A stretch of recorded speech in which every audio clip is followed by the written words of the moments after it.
How do I share this real quick? Copy link. Chat and my group chat. Hello everyone. All right, today we're going to be making spaghetti bolognese, or at least we're going to be preparing it ahead of time. Let me shut the blinds.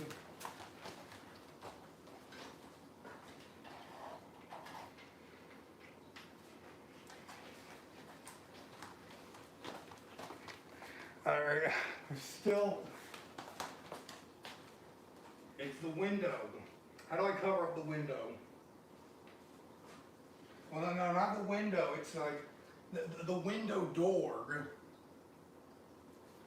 We got rid of those curtains. We had curtains over our back door. We got rid of them because the cats kept scratching them. All right.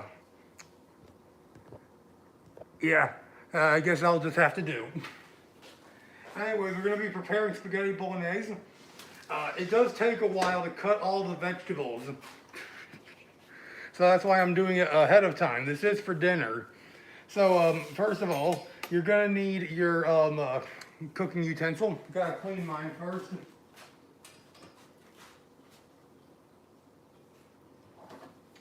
I got some Clorox wipes, and I'm going to be using the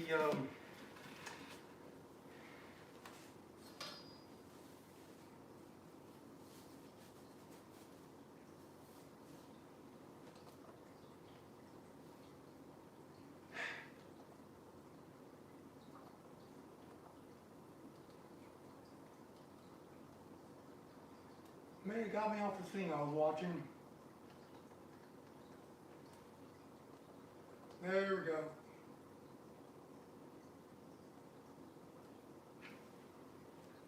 Flying fish are enigmatic. The almost contradictory nature of an animal leaping from its definitional habitat to soar through the sky over impressive distances. Alright, we got the Clorox wipe. 240 million rocks of Put some dish soap on that. fossils of fish that have wings, that have a similar physiology, showing that they too leapt from the sea to escape the jaws of ancient predators. This would make flying fish one of the oldest known gliding animals with a backbone, living around 240 million years ago, which is considered longer ago than any vertebrates. However, these fish were not the ancestors of modern flying fish, and they were not even remotely related, and the miracle of the flying fish has actually There we go. modern flying fish are actually Let me pause you for a second.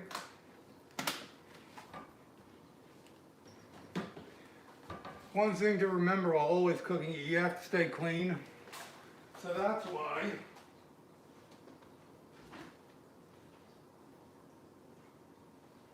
Hold on.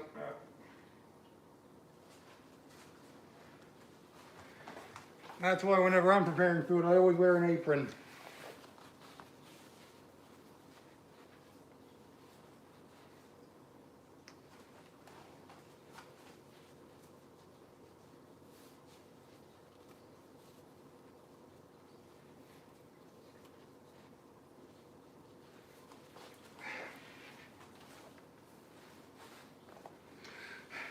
You know what, I'll just leave it untied.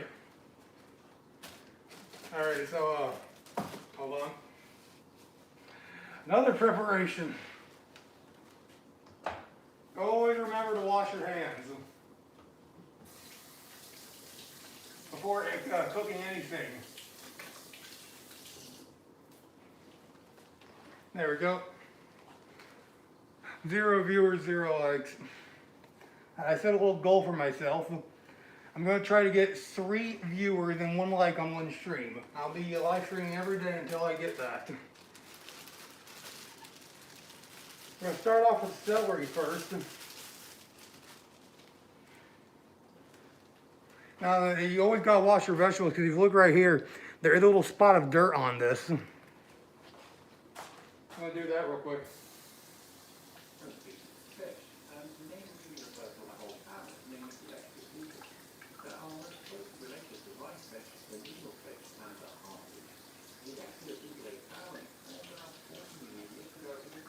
Man, this one's dirty. Yeah.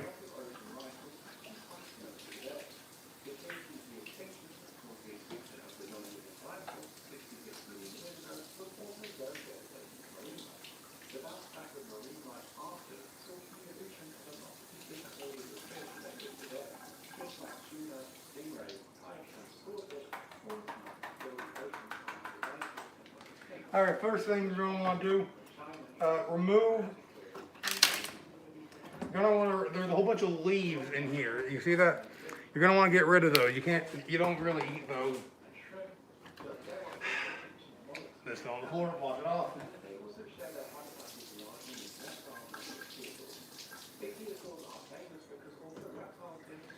I'm going to take 2 sticks of celery.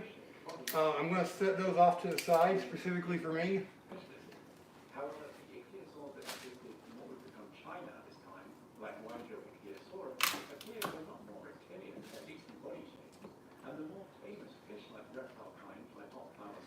Alright, now then, I'm going to need to get the camera a bit closer.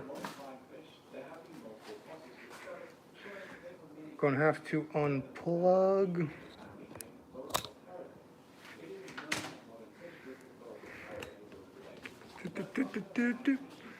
Move over here. Please don't fall. The my phone holder is being held on very weakly. Now then, what you're going to want to do, you can barely see it.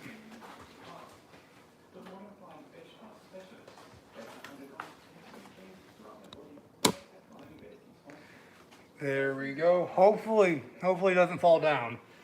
So, you're going to want to take your knife, rock it back and forth. That's a great way to mince stuff.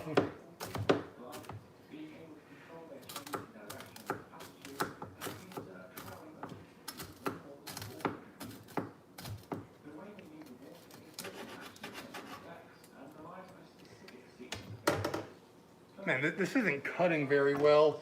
You know what? I'm going to scrap the machete. It was a funny joke while it lasted.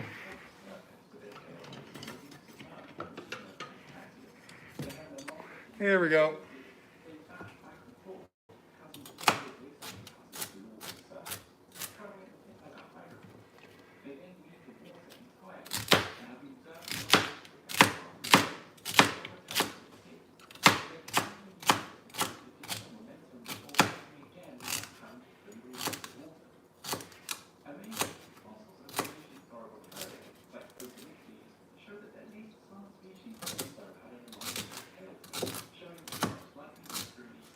Now then, when making spaghetti bolognese, you don't really need the best mincing, because you're going to be throwing all this in a food processor anyways. You just need to mince it up for the sake of, you know, giving the food processor a better time. All right, rock it back and forth. Make sure to cut up all that celery.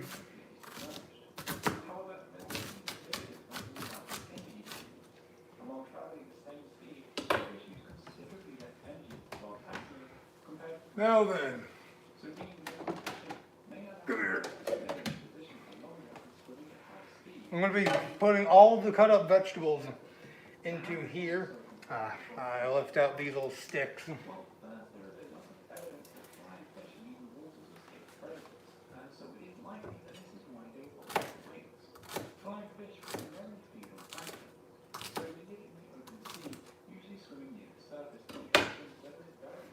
All right.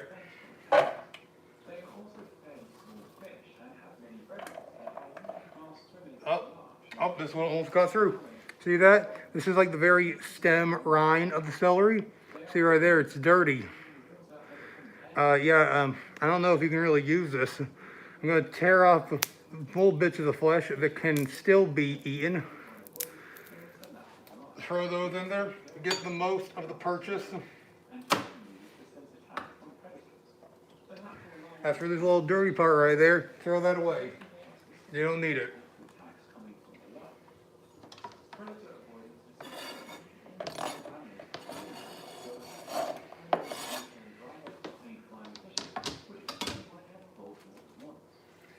Man, there's so many leaves in the celery. I just wanted to like take the whole stalk and chop it up, but no, I can't do that.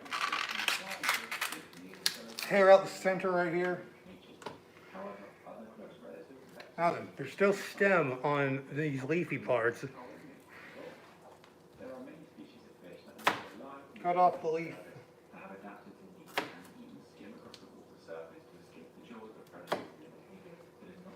Now, the one thing I'm going to be doing is I'm actually going to be saving some of the minced up celery, and it will not be going in the food processor. That one will be going into the sauce of the spaghetti bolognese, unfood processed. It makes the already chunky sauce even more chunky.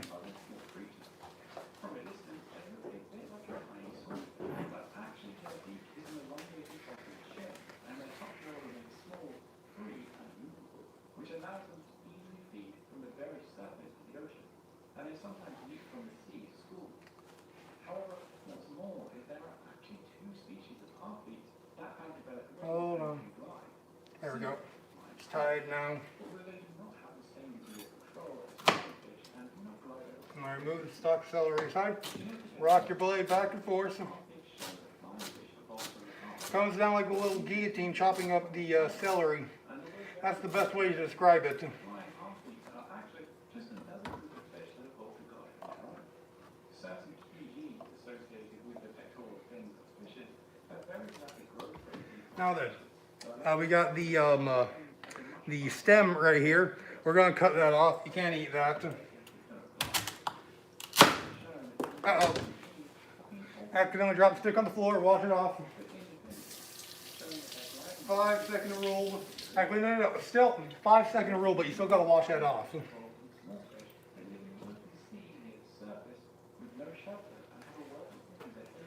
Alright, these little pieces right here, they came off super small. You can just throw those in there. You just like twist them up. There we go. Man, there's still some leaves. Though they're parts with leaves on them, gotta separate them later. Now then, this is the stem, looks like, kind of like a rose. There's still some usable flesh of the celery on here.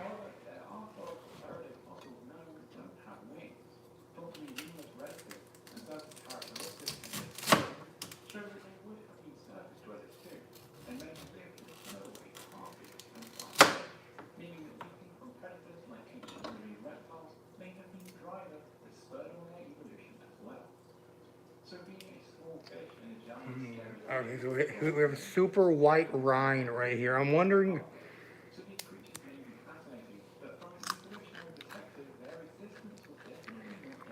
Yeah, you can still eat that. Any of you guys remember Wonder Pets? Dude, Lenny the guinea pig, he made celery out to be like just the best thing ever. That's what we need nowadays. We don't need any more of this Rocky Raccoon, no more Lanky Box. That's what children need nowadays. We need Wonder Pets. We need children's entertainment that like teaches children that, you know, healthy foods are cool. Because like, I bet if you go up to any modern child nowadays and you ask them like, hey kid, you want some celery? They're going to say, ew, no, it's a vegetable. I'd much rather have Sigma Meal Skibbity Sliders. Does Most Like Media have a playlist? He has a playlist of 3 videos on mammal evolution. Why not?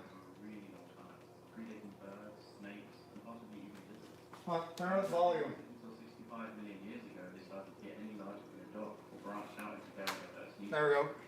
This is because they lived in a world dominated by dinosaurs. A little bit of the rind right here. Get rid of that. Got the more usable rind. Cut that in half. Throw it in the bowl. Oh, no. Look who snuck their way into the celery bowl. That's the dirty stem. I banish you to the garbage disposal. The most likely used classification of the first true mammal is the common ancestor of the 3 groups of mammals alive today: monotremes, marsupials, and placentals. There were animals considered to contain milk, but at least partially so they are known as mammalian. The common ancestor of monotremes and placentals and the first true mammal is unknown. It probably existed right at the end of the Triassic, or right at the beginning of the Jurassic, about 200 million years ago. During the Triassic, the ancestors of mammals called cynodonts occupied. You know, I don't think I'll even need like a food processor for all of this. I'm gonna have to use a blender. dinosaurs and their relatives forced the ancestors of mammals to get smaller as they were unable to compete with large niches. Because of this, It is quite a smart idea to make all of this mincing ahead of time. many niches That way when 6 o'clock strikes, in addition to that, many lifestyles such as being nocturnal. well, I'm not just doing the mincing, I'm also going to be boiling the noodles. Because here's a little something that Matt Pat taught me. So apparently, noodles, like pasta, when you throw them in the refrigerator and you cool them down and then you microwave them, once they've completely cooled down, it deactivates a little bit of the carbs. So therefore, it makes the pasta slightly healthier to microwave it. And it saves time. So, keep that in mind next time you're cooking. During some points in the Mesozoic, mammals were almost unanimous. These stalks right here, I'm going to be keeping these separate as their own little non-processed chunks. Little pieces of celery that will be floating around in the spaghetti bolognese sauce. So the nocturnal bottlenecks argue that mammals are still shaped by living alongside the dinosaurs. By 155 million years ago, during the mid-Jurassic, the Diplodocus was pioneering a new method of life that would help avoid the dinosaurs, being one of the first mammals to make home in the trees. The specimen of this creature shows key similarities with the current tree-dwelling mammals, specifically in their limbs, pointing toward an arboreal lifestyle. Some have argued that a few dinosaurs may have had climbing abilities, but by and large, dinosaurs don't seem to have mastered arboreal lifestyles the same way that mammals have. This shows that evolving to different species would have been very beneficial to keeping them out of harm's way. As mammals were known to have evolved to pretty early on, the next step seems to have to be taken to the side. If you're wondering why I'm playing like educational documentary stuff in the background, that's Mothlight Media.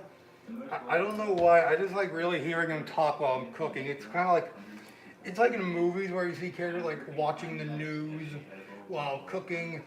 It's like that, except it's not fear-mongering and you're actually learning something. But the latest theory is thought to be insectivorous, making them truly unique animals. However, some scientists have pointed out their insectivory may have meant they could not glide us at all and were actually capable of powered flight.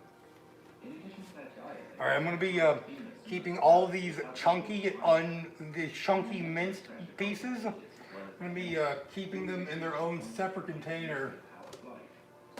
a relatively close relation to this theory, called Ichthyosaurus, has also been suggested as a flying mammal. Rather interestingly, the remains have been found in marine deposits found near the remains of sharks and sea turtles, suggesting they perhaps lived in a marine environment. And their teeth show similarities with pestiferous creatures, meaning they may have fed on fish, although the evidence to know for sure is lacking. If these creatures could indeed fly, it would mean there is a thick lineage of flying animals down to bats, pterosaurs, birds, and insects. The latest theory of an Ichthyosaurus belongs to a whole group of gliding. Alright, now I have like little stray chunks right here. Several continents throughout the world, living for about 40 million years. This shows I'm going to mince those up too. possibly played an important role in many dinosaur habitats around the world. Some animals also have some uniquely remaining defenses on their body that they were able to adapt specifically from being covered in fur. As one small creature called Spaghetti had hairs on their body that had been reinforced with keratin. Spaghetti was the first prickly mammal. It wouldn't have Blood circulation getting cut off. and probably resemble a bristly rat. However, these adaptations would make them less appetizing and hard to eat. Framing mammals, nocturnal burrowing animals, food-time, avoiding their burrowing oppressors, may not always be fair though, as there were many who did not live like this. For instance, there was at least one mammal that fed on dinosaurs. Repenomamus lived about 100 Repenomamus? Ew, I've never heard anybody pronounce Repenomamus like that. found with a small theropod dinosaur in its stomach. Repenomamus was about the size of a human, making it one of the largest members of the mammal. So it could have been quite capable of hunting some dinosaurs. However, it cannot be known that they actually hunted. Alright. You got that all scattered up, take your bag, rock it back and forth. Fruit lived before the common ancestor of the currently living mammals.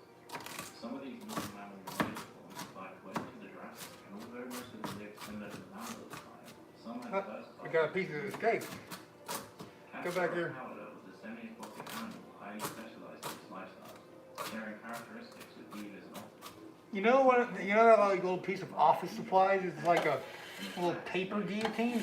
That's what this reminds me of. You know, like You know, you like take the blade and you rock it back and forth like one of those.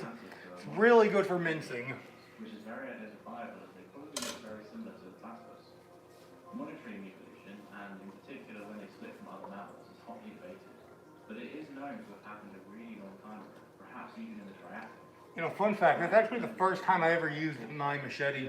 It was cutting celery, and it's not good. And recent neighbors belong to a large group of mammals that have Probably because it wasn't meant for cutting, it was meant for like hacking and slashing. more closely related to It was meant to have much more force behind it, not like knives are super sharp and they're delicate because you know that's how you use them. You're not supposed to put very much force into them. You know, machetes, you are supposed to put more force into them.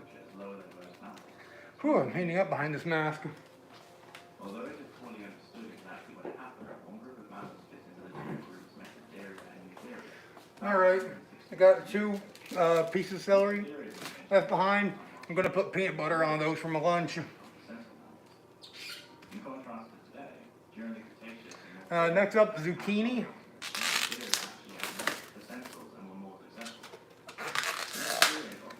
The thing that separates spaghetti bolognese from regular spaghetti is the inclusion of celery, zucchini, and especially carrots. So that's why I was kind of disappointed when I received these. This is not what I requested. I needed full carrots, but you know what? Baby carrots, they'll do. I was going to show you guys a new cool way to cut carrots that I learned. Alright, set the zucchini aside. I'll wash it off. The vast majority of living marsupials live in Australia, of course, but a smaller number of them live throughout the Americas, and these two groups separated. Alright, see that little stem right there? Cut it off. You don't need it. However, fossils remain for 7 million years.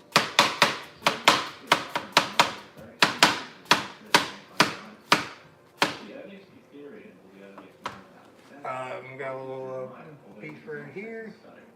Oh, see that? Do not let that get in there. That's essentially just wood. mammal species went extinct during the KT extinction. However, it did fare better than nearly all the other animals, whereas only a handful of lineages survived from each of the other groups of animals. Many different mammal groups survived the KT extinction, and additionally, a few other mammal groups survived the KT extinction event to then go on to go extinct during the Cenozoic. So perhaps the adaptations that mammals evolved alongside the dinosaurs helped them to survive when the non-avian dinosaurs did not. A massive thank you to Korean for their support on Patreon. If you'd like to join them in supporting them, then you can go to patreon.com/mothlightmedia and then pledge. Doing the little guillotine technique is a lot harder on these because they're slipping and sliding around. They have a much higher water content than the celery does.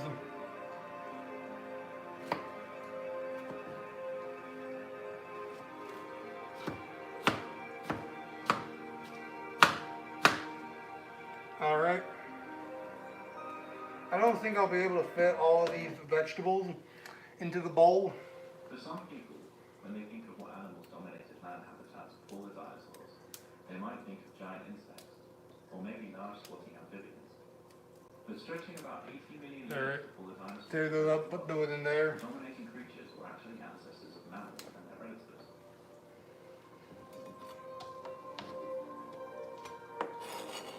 About 340 million years ago, during a period known as Carboniferous, land vertebrates were represented by smaller-looking animals.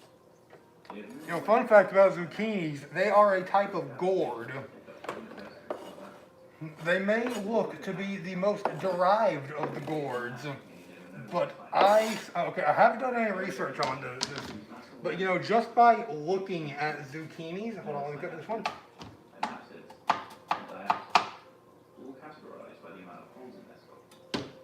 Anapsids had none, synapsids had one, and diapsids had two.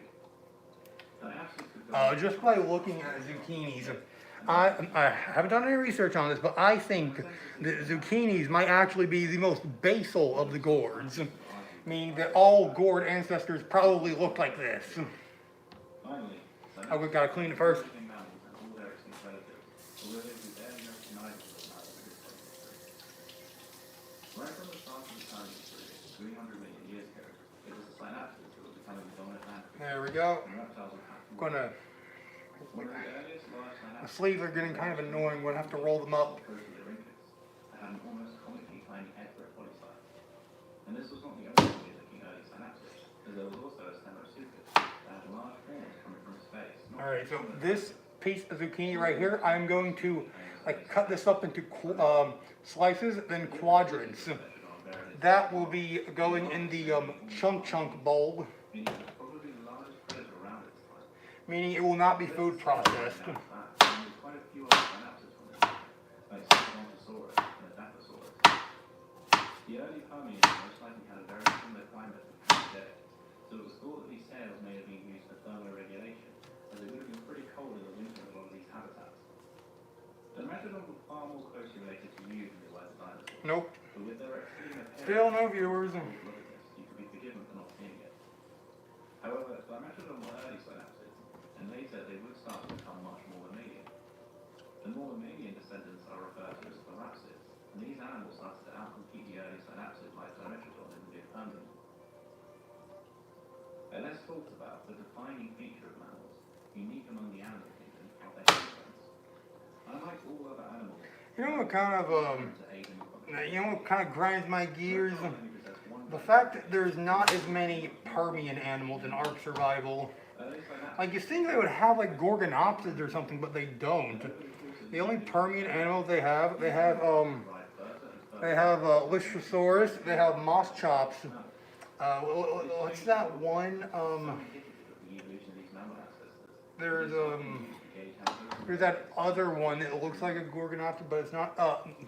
That one Cerocephalian that lives in like the redwoods biome, and then they have Dimetrodon. Like they have 0 Gorgonopsids in Ark Survival. But they still have many related features. The jaw and ear were emphasized as a lot more than and their hind legs were directly beneath them, unlike the reptiles. The largest species was the size of bear, and they were ferocious carnivores, carrying its flesh with extended teeth. However, there was a lot more to their teeth than just this. They were some of the first animals to evolve what is called a heterodon, where their teeth have several different shapes doing different jobs. But by far the most amazing thing about these animals is that they possess some fur covering. It is not thought that they were completely covered in fur, but they have found some fossilized species with hairing from the time period thought to belong to a Gorgonopsid. The largest mass extinction in history hit the Earth at the end of the Permian 250 million years ago. And along with nearly all other life on Earth, the majority of synapses were killed, including the Gorgonopsid. Alright, jump the knife around, chop it all up. Doesn't matter if you evenly mince it, it's all going to go in the food processor. With Listrosaurus having a short life with massive success right at the beginning of the Triassic. During the Triassic, the climate was much hotter and drier than the Permian, and this is when you start to see a previously obscure reptile known as archosaurs start to gain a foothold. Fossil archosaurs are the ancestors of crocodiles and dinosaurs, and they seem to have been better suited for the new environment. Although archosaurs were becoming more and more common and diversified, the group of synapsids that included Listrosaurus called the Cynodonts still dominated large herbivore niches even after the appearance of the dinosaurs. They coexisted with the dinosaurs for about 30 million years, and perhaps even co-evolved, as towards the end of their existence, Put that in there. sizes. The largest and last Cynodont was called Listrosaurus and was the size of an African elephant and died out 200 million years ago. The ancestor of sauropods replaced them as the dominant herbivores. Synapsids would not be the dominant animals again until the extinction of the dinosaurs. The Cynodonts weren't close relations. Alright, got the 2 ends right here. The representatives of the mammal ancestral lineage during the Triassic. Oh man, I am definitely running out of room in here. Their ancestors and their closest relatives. Still got to do the carrots. Animals like Triarachidon, that was a burrow animal. A multi-chambered burrow was found from the early Triassic containing 20 skeletons of the same. This is the earliest evidence of cohabitation in burrows, which shows a level of social sophistication previously thought to be used. Alright, open up these carrots. Like these had Still no viewers. Man, I was getting more viewers on my Splatoon streams than this one. they were also partially more And no likes to the either. same extent as mammals. Artist depictions often show them with fur, and although this is perfectly valid conjecture, there is currently no evidence of this. Direct evidence for complete fur covering in Synapsis did not turn up until 205 million years ago in mammalian forms, which at this point in history were small rodent-like animals that would All right. eventually become So I filled up the entire carrot bag with water, and that, that washes off all the carrots, rinses them off. non-mammalian synapsids called Tricolopsidae survived right up until the young Cretaceous, that was 110 million years ago. Thank you for watching. If you'd like to be notified of future uploads from me, consider subscribing.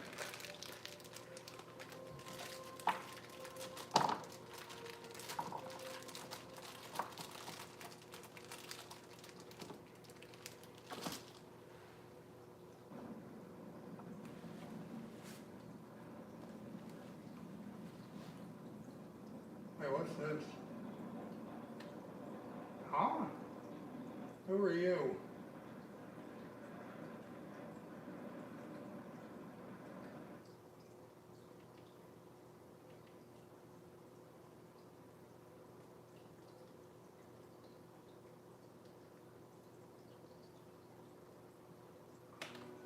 At the surface, a sperm whale will only spend a brief moment preparing for its incredible way of life. So apparently the oh hey, we got a viewer and a like. Thank you. Love and enrich their muscles, before submerging Very nice. the journey.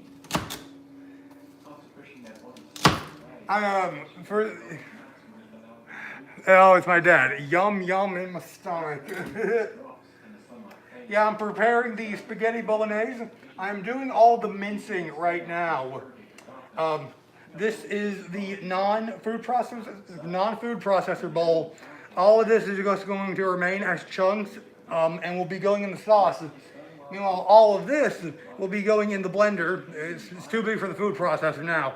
I'm just going to blend it up, and that will become the sauce. I'm going to combine that with the spaghetti sauce. And it isn't just sperm whales that adapt to the hunt in the deep sea. There are several other groups of whales that adapt to dive into the abyss for their food as well. And these whales aren't closely related. Apparently, the most latest the latest drama on Twitter is that people are throwing a tantrum over a cartoon pilot from 1996. Pilot whales are related Yeah. to dolphins, and beach whales are distantly related to sperm whales. So most likely all these And I lost a viewer. separate from each other. There we It go. depends on the region, but sperm whales regularly dive for around 400 to 1200 meters, and spend about 45 minutes to an hour underwater, and do this multiple times a day. But some individuals can exceed 2,000 meters on rare occasions. However, the award for the deepest diving whale or deepest diving mammal You know what? recorded I wonder if I can just like blend these. diving to 2,992 meters while holding its breath. Let me drain out some more of the water. On average, all the deep sea whales dive to similar depth, diving to what is known as the metaplanet zone, or twilight zone. Named because although incredibly dark, a tiny amount of sunlight can still just about be detected.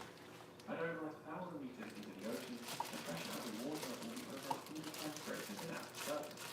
At these depths, sperm whales feed on a variety of different deep-sea creatures like skates, sharks, and octopuses. However, study of their stomach contents has shown that squid make up the vast majority of their diet. Studying the stomach contents of sperm whales found off the coast of I'm gonna ask my friends real quick if like 3 of them could join the live stream because I have a like now. That's my. Alright, I have a 1 like, 0 viewers. Giant squid may have a maximum length exceeding 12 meters. However, the vast majority don't get larger than around 9 meters long, and although difficult to research, one study has shown the average giant squid is around 7.3 meters. So the average big squid would be manageable for a medium-sized fish of a beach whale. Although the deep-sea whales dive to similar depths, GPS trackers have shown that they actually have very different behaviors while they deep. Sperm whales will make their descent and they spend a long time in the deep while moving around at changing speed a lot before then returning to the surface, which is similar to some deep predators. However, the pilot whales seem to hunt in a completely different way.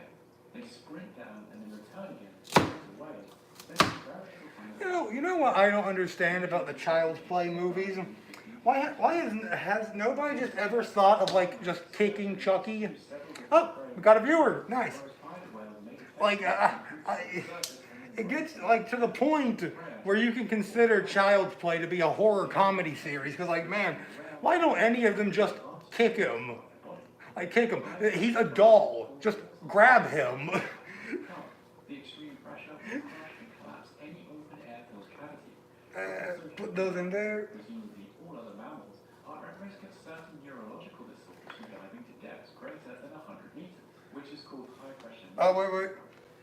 Deep sea whales deal with We got something in the chat, live chat. embrace being crushed. At the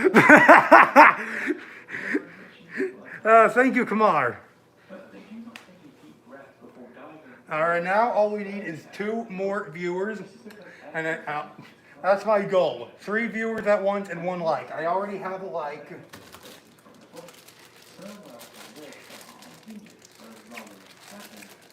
Just need 2 more viewers. So, Kamar, please hang on. High pressure nerve system is caused by both continuous compression while diving Don't want to keep you waiting for too long, so I'm constantly checking the viewer count. and dive to considerably lower depth and seem to not have any neurological issues, and so must have evolved some way of dealing with it. However, although there are some studies giving Yeah, this is just a tiny carrot. B Thank you, Kamar. isn't completely understood how marine mammals are able to do this. Sperm whales have also reduced the size of their teeth, which is thought to have been an extreme adaptation to eating the more commonly soft-bodied prey found in the deep. Sperm whales don't have any All right, got a bunch of carrots lined up here. small teeth on their The execution. whales don't really have any teeth, with only the males having 2 rows plus 5 teeth. Going to these extremes in search of food must be worth the time and energy, otherwise these animals wouldn't do it. There are several theories that explain the behavior. Did you ever hear the story? Chat, did you ever hear the story about why we think carrots give us eyesight?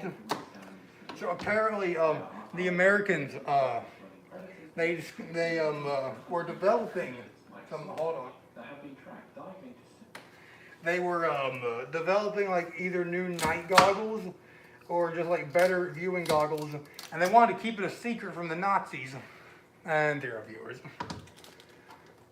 So what they did is they started spreading around a bunch of propaganda that carrots give you good eyesight, and of course the Nazis and the Nazi spies, they heard about this, and they're like, oh, theater, we need to eat more carrots. So anyways, yeah, that's how America tricked a bunch of Nazis into eating carrots. It's one of the few times the American government has used their lying skills for good.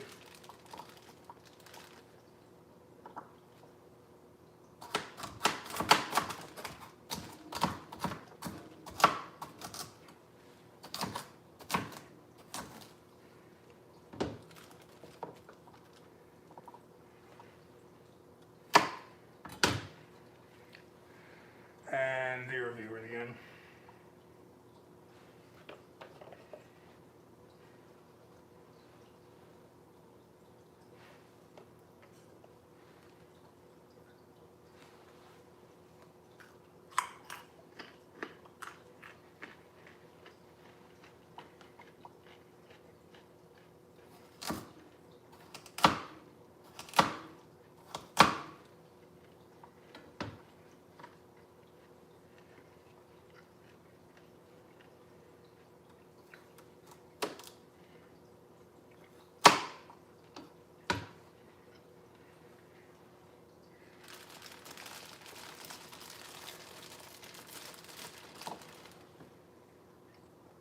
That's a sperm whale. However, the whales have the additional advantage of sonar that must be an incredibly powerful tool for this way of life. They may also be that deep-sea creatures are just really good prey. Many of them are large and powerful animals, and the skulls of sperm whales suggest they put up quite a fight. But there are reasons they may be easier prey than some surface animals. Usually squid can be very difficult for predators to pin down because they are very fast and agile. Study of deep-sea squid has shown that many of them may be different. I'm wondering if I should use up all the carrots for the spaghetti bolognese, or if I should like save some. Because like on one hand, yeah, carrots are like really good just to eat on their own. Especially baby carrots. That's why I wanted like regular sized carrots. But the primary ingredient of spaghetti bolognese is carrots. sperm whales That's the main thing that separates it from regular spaghetti. in the deep sea.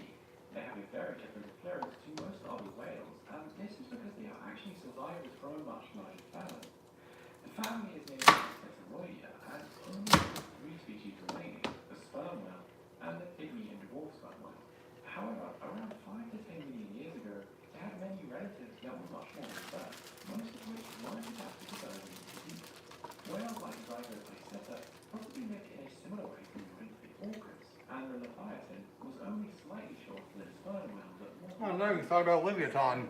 That's my favorite prehistoric mammal. Around 5 million years ago, No, aquatic mammal. decline, and it is thought to be due to the waters cooling around this time. For those of you who don't know what Leviathan is, imagine sperm whale, but absolutely massive. It has the biggest teeth ever. Well, as effective climate change, Like, not kidding. so the deep sea environment may contain nightmare-inducing creatures, but in reality, for the both animals that achieve such a great resource, Like, this is a whale that was so big, it hunted Megalodon. have provided them with their own oasis. Yeah, I bet you weren't expecting that. Thank you for watching.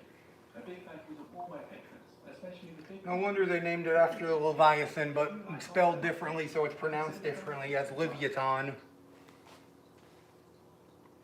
Alright, there we go. That is all the mincing done.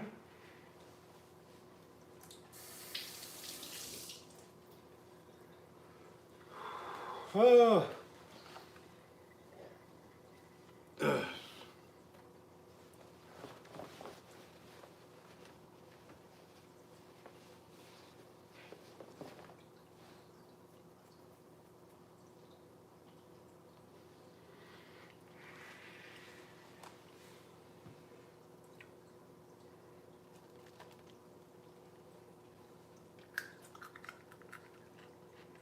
Alright, all the mincing's done. I'm gonna set this aside for the blender. And all of this.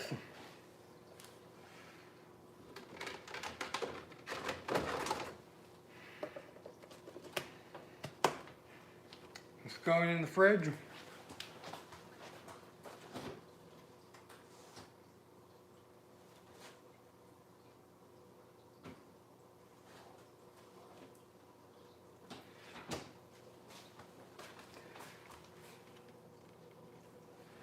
Dude, it is like actually too big.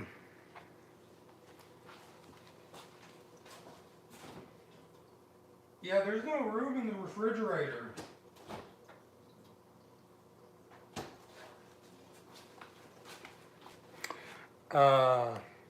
Where can I put this?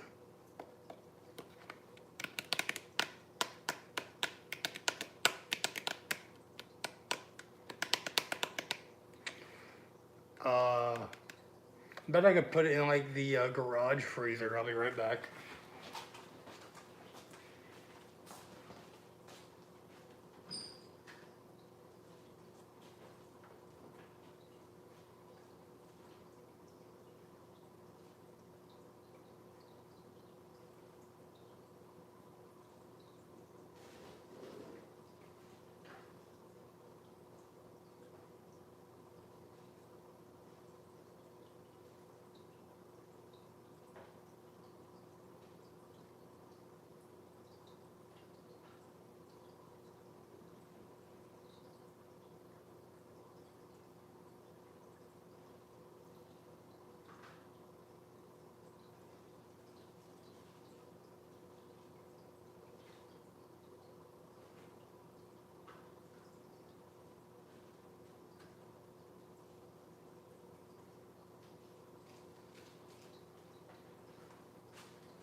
Alright, I'm back.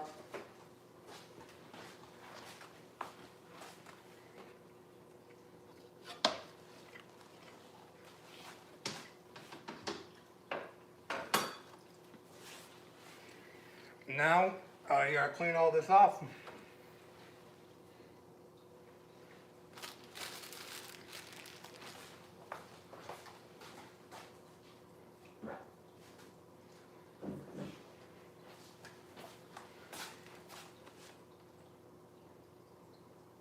The ape that couldn't be contained. Was born. The son of the zoo's Maggie and Bob. It was decided. VIP visit to the world's most famous zoo, the San Diego Zoo. There we go. We're going to be boiling the pasta now. This is a cavatappi. Excuse my Italian. Nestled in the Balboa Park, this sprawling 100-acre zoo is home to thousands of rare and endangered creatures from across the globe. Where's the pot? Here it is. Every year, each exhibit offers an up-close glimpse into the wonders of the animal kingdom, with its lush landscapes and immersive habitats. The San Diego Zoo really is a full-on adventure. On the 30th of February 1971, San Diego Zoo welcomed a new addition, an orangutan was born. The son of the zoo's Maggie and Bob, it was decided he would be named Ken Allen after the two zookeepers that were going to care for it in his early years, Ken William and Ben Allen. And this 8th time at San Diego Zoo would go on to be nothing shy of remarkable. So, after his birth, young Ken Allen didn't have the greatest start in life. It appeared that his mother was sadly failing to properly care for him, nearly accidentally smothering. So, the team at San Diego Zoo felt it was best for Ken's safety to separate from his mother and place There's some little scraps of dried up pasta down here. and love the company of the zookeepers and other humans alike. A very sociable, intelligent young ape. And like all young playful apes, Ken was quite the troublemaker. But it was at night when Ken would really shoot into action. One night, as the San Diego Zoo closed its doors and Ken's keepers were heading home after a long day's work, it seemed that Ken didn't particularly like the idea of being left confined to his small metal prison. Well, Ken had learned to unscrew the bolt of his prison to free himself. My mom is texting me, you work today? So the next morning, as staff arrived, there they found Ken. I'm going to send, His cage sat dismantled behind him, assuming that he'd been some sort of I'm going to send my mom a link. Hold on. Oh. Catch me up on the plot of the video I'm watching. and his night drew in, and he led Ken back into the newly assembled cage. Well, Ken had made a note of this. So that night, as their shift ended, and the zookeepers left, once again, Ken started to unscrew the bolts of his cage, and simply blessed about.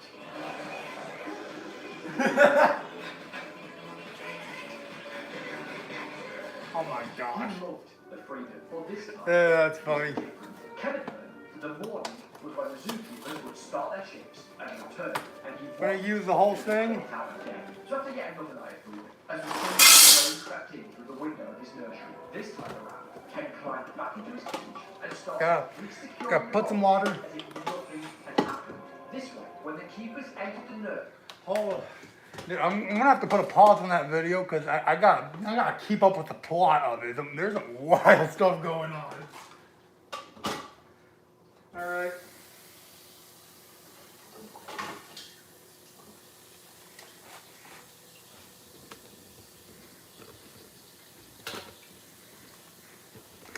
Actually, no.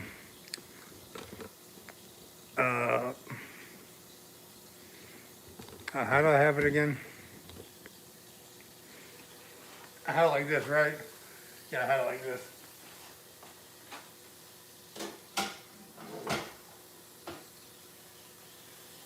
All right. What should I do while I wait? I know. I saved these two little pieces of celery for a reason.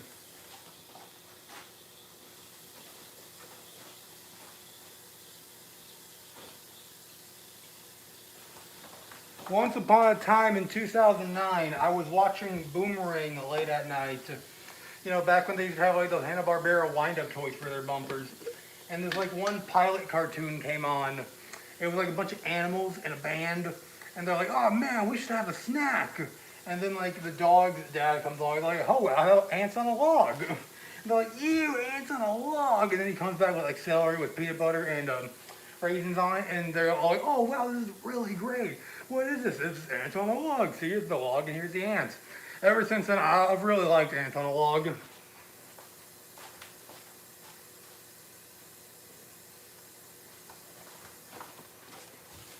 It's an easy snack to make.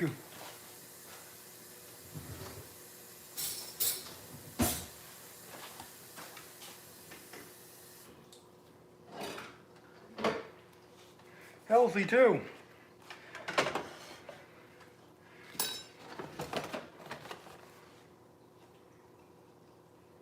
Cooking instructions.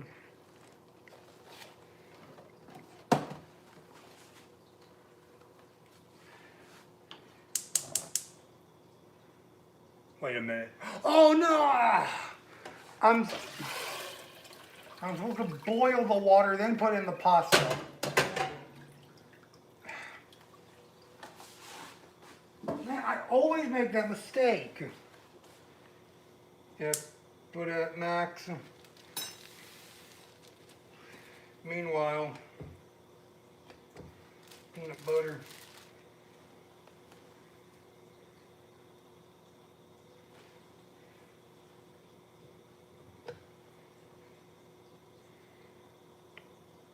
Yeah, I know you're supposed to do ants in a log with like small pieces of celery, but I don't care. I eat the whole stick.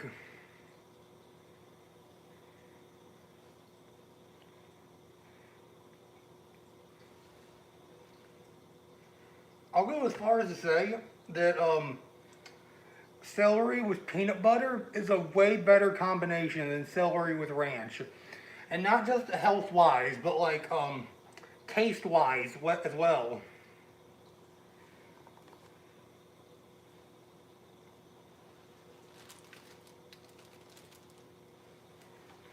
I'm gonna need a plate.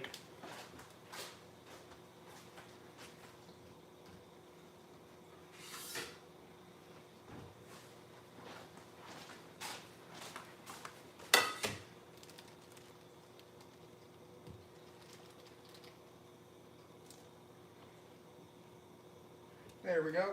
Oh, they do not fit. Doesn't fit on that plate.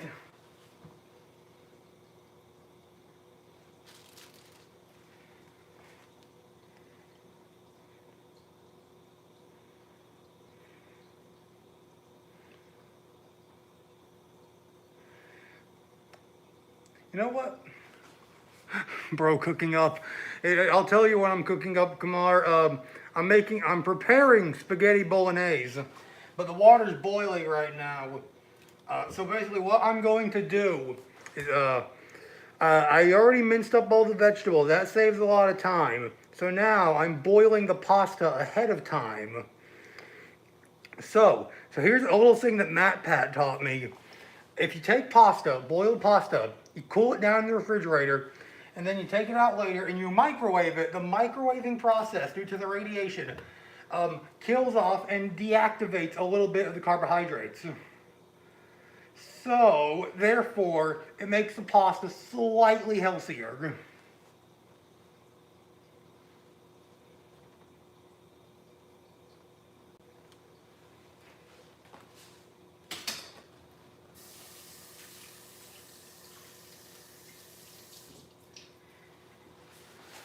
All right.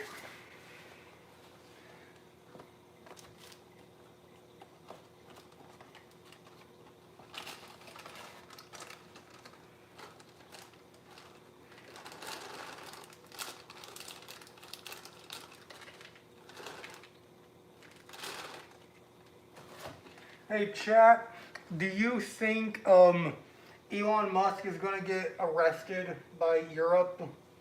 I hope they do. I hope Europe arrests Elon Musk because of what he's been doing.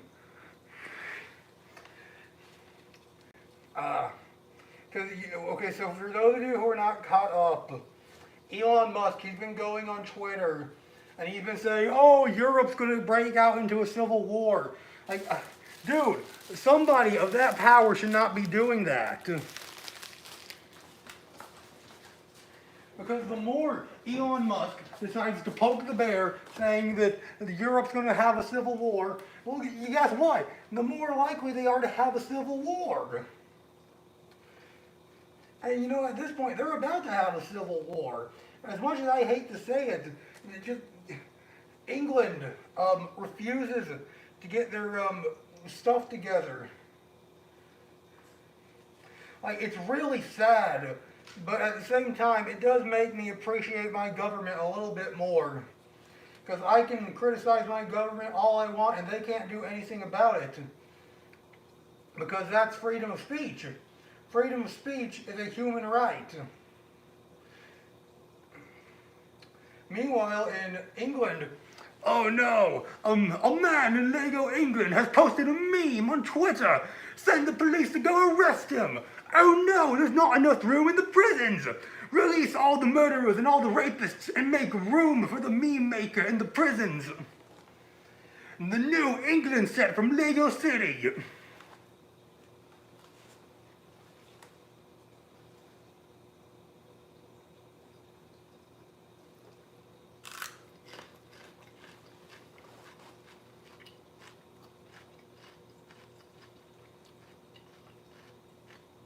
Oh, see, this is really good. You got like the peanut butter, the celery, put some raisins on there. Man, it's good.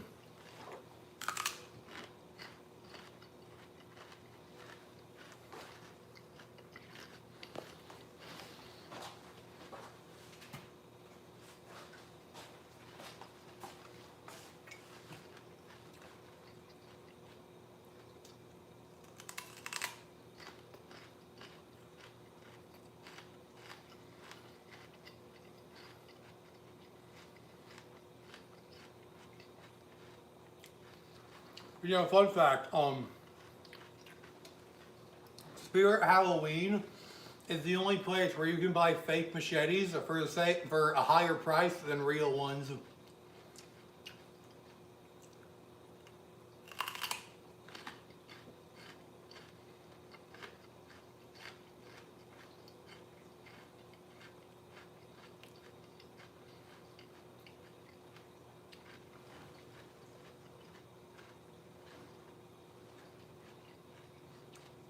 It's gonna take a while for this water to boil.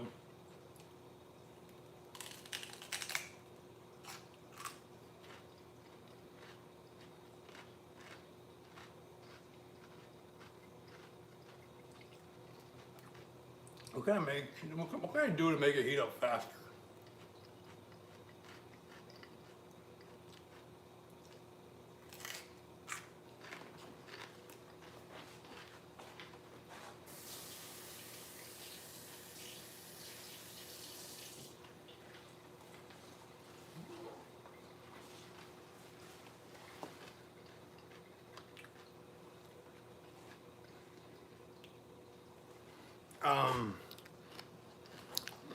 I have the option to pause the stream for a bit, right?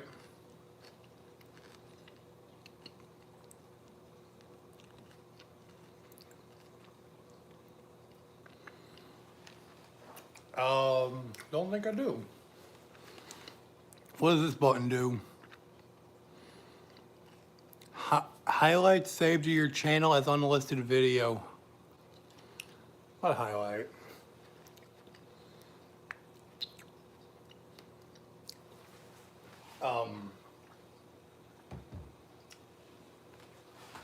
Let me make a sign.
How do I, oh, hello, Ruby.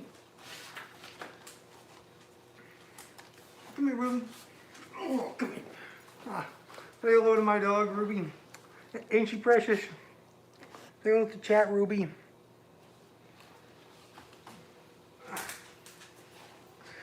Yeah, she's a good girl.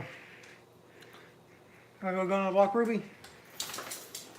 Alright, as soon as I figure out a way to stick this up.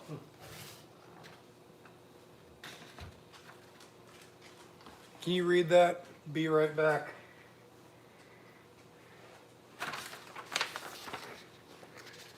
Oh, okay,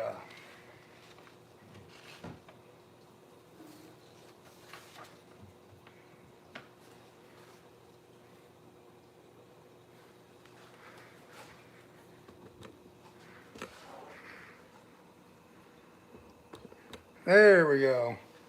Yeah, I'm gonna take Ruby out for a walk.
Water boiling yet? Nope.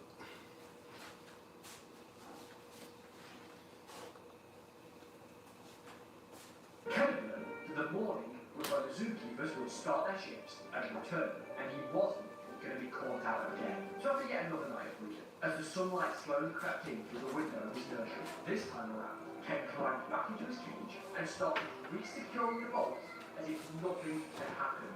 This way, when the keepers entered the nursery that morning, there they saw Ken sat well behaved in his cage as if he'd been there the entire night.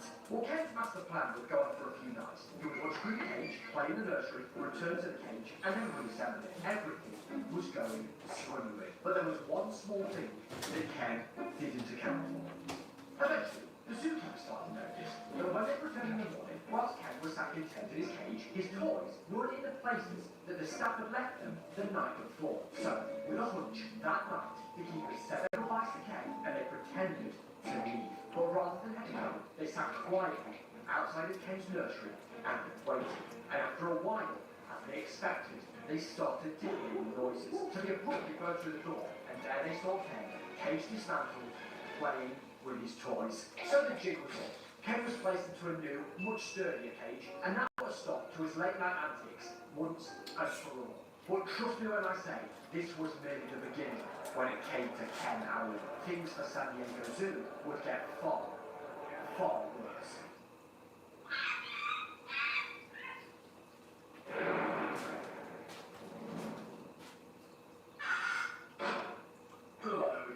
servant's pot.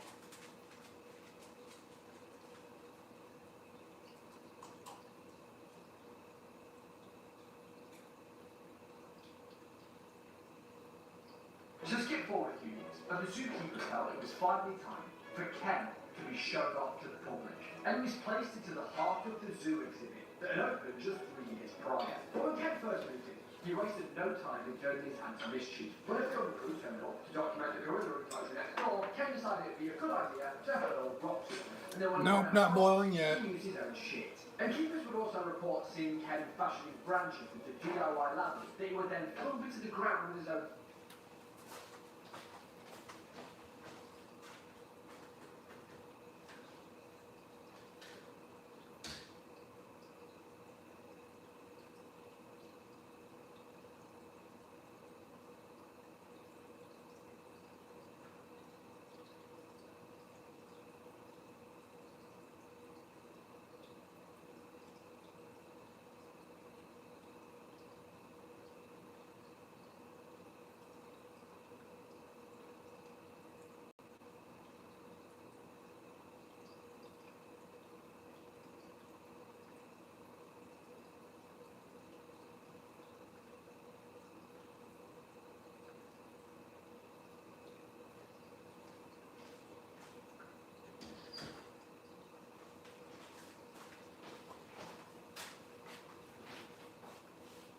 Fish, climb up to the top, and then climb all the way back down. Now it's important to note that Ken wasn't alone in this enclosure. Keepers decided that maybe it was best that he have some company this time around. So they placed him in an enclosure with a bunch of other orangutans. So there was a number of female orangutans, Ken, and one other male named Otis.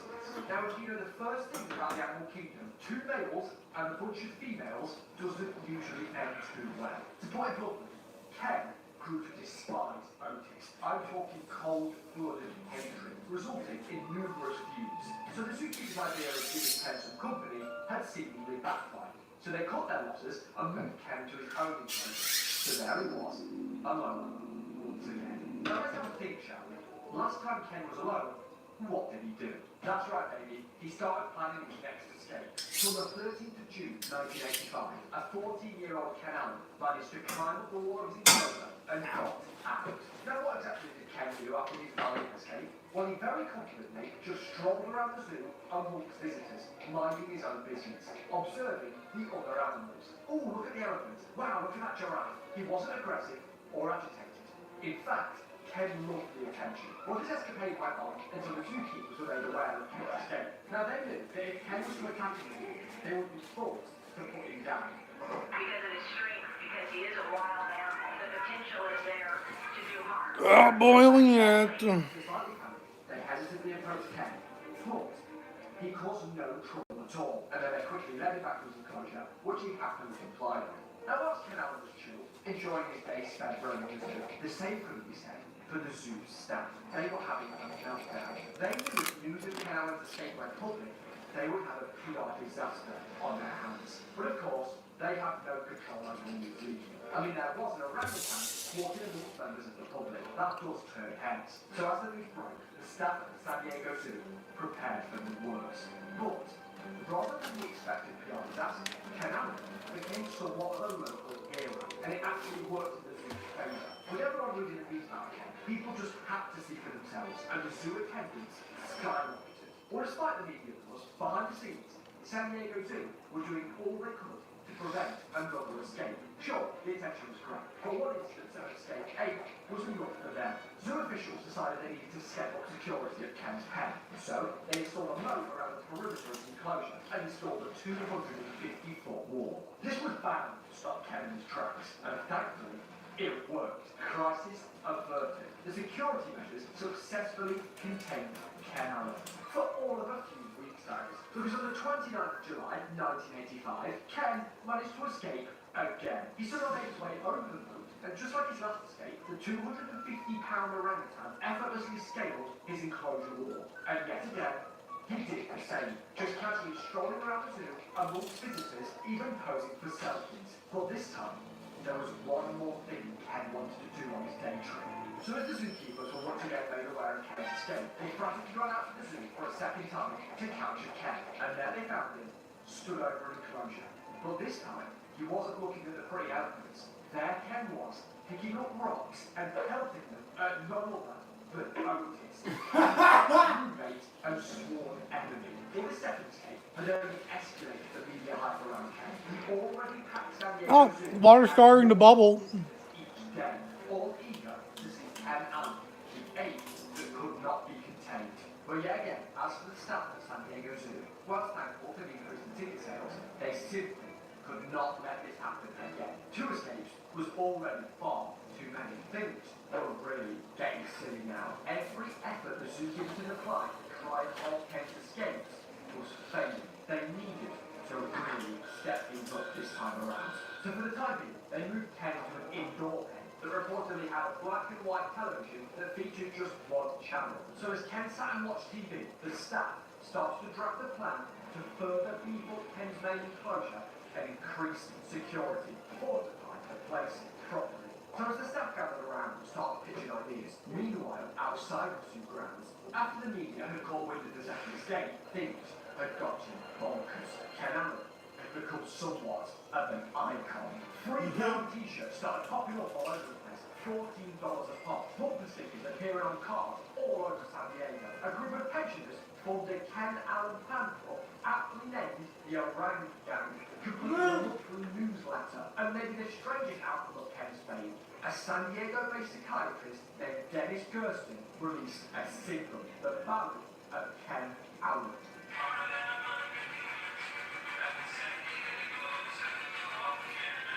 Yeah, shit was getting weird. Headlines started referring to Ken Allen as Harry Houdini, and they fit him perfectly. So back at the zoo, with all eyes on deck, the staff stopped their efforts to beef up Ken's main enclosure once and for all. So with the master plan finished, they started by surrounding the wall with a powerful electric fence. Then they It's starting to, water's moving now. so staff could sneak out the foot and handholds and patch over them, making a chance of a route to the top virtually impossible. Making the walls smoother, straight up and down, taking all the little bumps and ridges out of the wall that you could possibly get a handhold on. Also, the keepers had noted that Ken would only really ever affect Whiskey when he was in enclosure alone. And of course, when they attempted to put him in enclosure with other orangutans, the only real issue was the fact that there was another male. So, zookeepers decided that the best course of action would be to introduce female orangutans into the upgraded enclosure and no other males, in the hopes that the company might calm him down. So with the big security renovations finally complete, they decided it was time to free Ken from his indoor prison. He watched enough black and white TV and they released him into the newly upgraded enclosure. But that wasn't all. Oh, it's boiling. This time, they decided it was best that they monitored Ken. See what he got up to. But I'm gonna put the basket back on.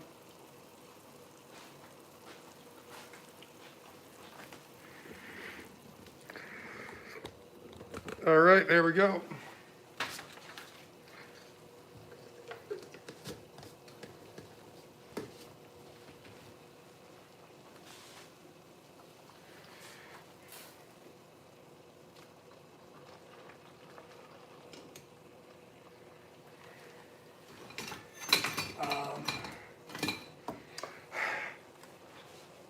Where is it? Ew, it's dirty. Gotta wash it off. It's just, I got the pasta scooper, but it's dirty because I guess we had pasta last night, but I wasn't here. I had to work.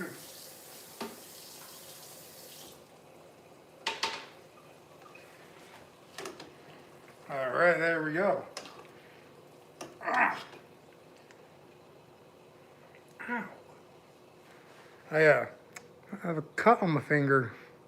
I don't know. I don't know when that got here. Alexa, set timer for 8 minutes. 8 minutes, starting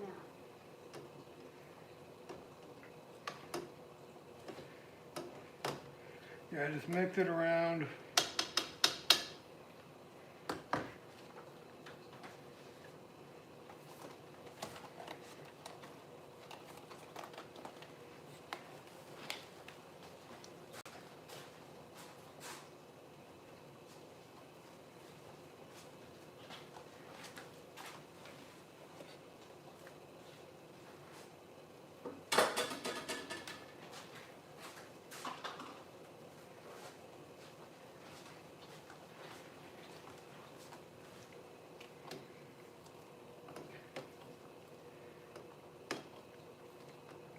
So, I was watching Halloween 2018 earlier today. Uh, so like the scientist guy who wanted to like save Michael Myers, um, I understand why for like scientific integrity, but like that specimen was too dangerous. Like the risk is just too high. Like in terms of scientific prowess and scientific integrity, he was a good scientist. But in terms of morality, hell, no, he was not a good scientist.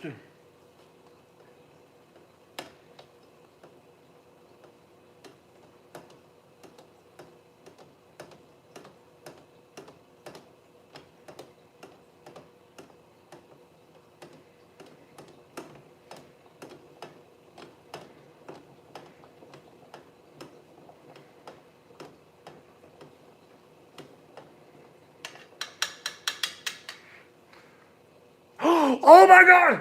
2 viewers! 2 viewers!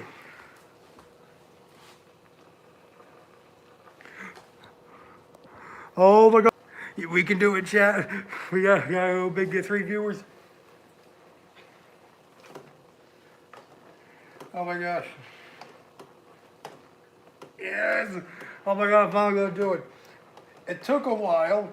It took the entirety of Big Run and now my cooking stream. I'm finally gonna do it. 1 like, 3 viewers. It's too okay. We still have 2 viewers. And the pasta's boiling. This is the final act.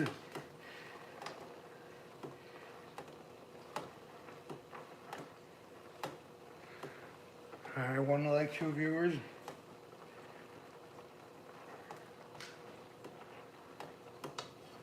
What time is it right now? It is 3:15.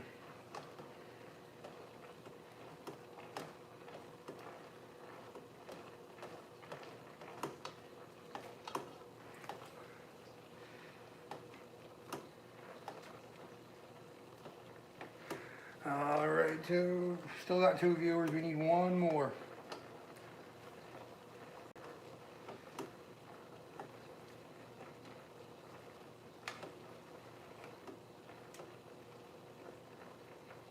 Whoa. Hey, look at this. Oh wait, no, that's not rotini. That's just 2 of these together. Oh, never mind. I thought it was a piece of rotini. It somehow got into the Kawatapi box.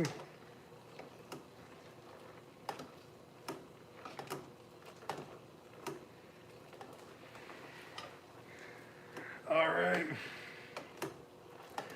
Just need 1 more. The only other person okay, so one of the friends in our group chat, he's in class right now. So he can't join.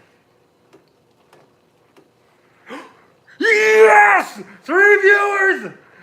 We got 3 viewers and 1 like! Yeah, I did it! Thank you! Thank you, chat! Thank you to you all!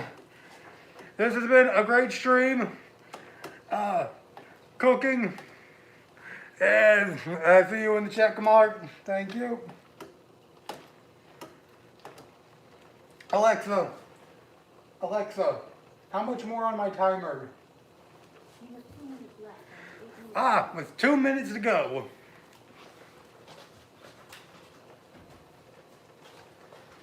All right. Once this spaghetti's done cooking, all I need to do is just I'll be ending the stream. It's just to let it cool off. Then I'll be throwing it in the refrigerator. And then once dinner comes around, I will be heating it up in the microwave to kill off some of them carbs.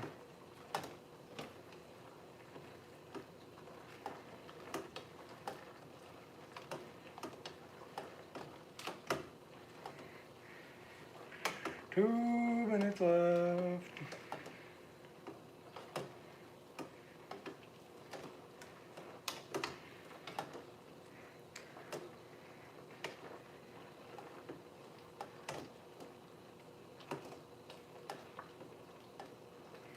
What is one movie, if released today, would have a totally different rating? We've dropped down to 1 viewer, but you know what? That's okay. I achieved my goal of 3 viewers, and that's good.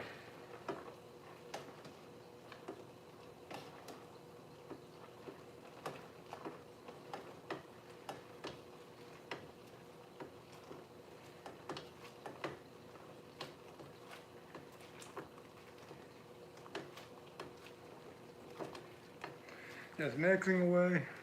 Oh wait, what did your previous thing? No. No.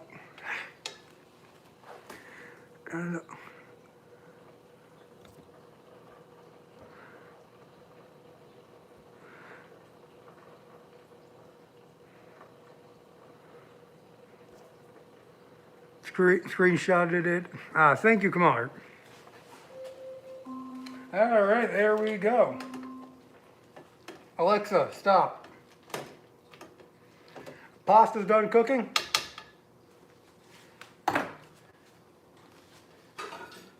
Yeah, now I just need to get the colander, the pasta colander, or not the pasta colander, the big colander. Where is it? There it is. Ah.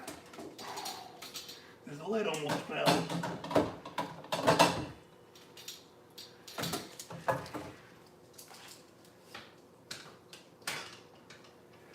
Alrighty then. Oh, 2 viewers. Who is Savvy Smith? Hugbees, how to be cool at parties. You know what, Hugbees? I bet you know how to be cool at parties.